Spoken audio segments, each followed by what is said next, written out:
The new export controls on chips enforced by the U.S. government is triggering increasingly wider concerns. The Star in Malaysia says on October 9th, companies around the world began to wrestle with the latest U.S. action, with the shares of semiconductor manufacturing equipment makers falling.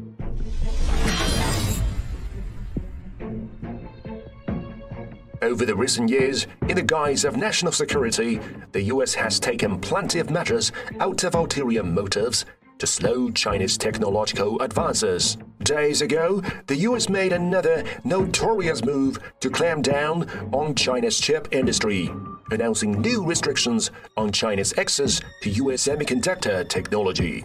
Such tricks played by the U.S.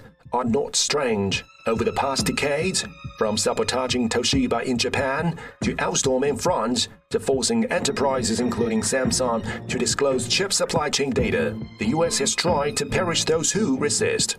In New York Times words, this new limit on the sale of semiconductor technology to China shows the United States trying to establish a stranglehold on advanced computing and semiconductor technology.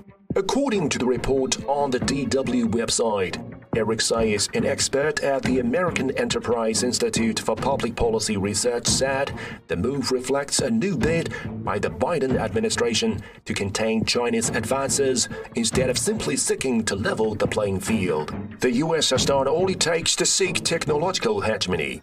All the moves it takes, however, will translate into a self-demising boomerang. In fact, China represents a huge and lucrative market for U.S. chip exports. Under willful punches of the U.S. government, the U.S. businesses suffer considerably.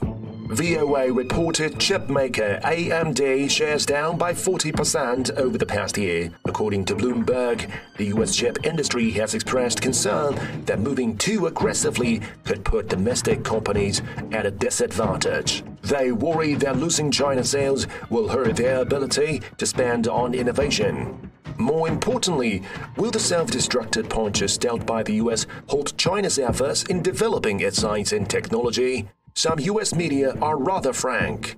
According to New York Times analysis, cutting China off from foreign chips will accelerate Beijing's push to develop them itself. The VOA website quoting a U.S. official, "We recognize that the unilateral controls we are putting into place will lose effectiveness over time if other countries don't join us."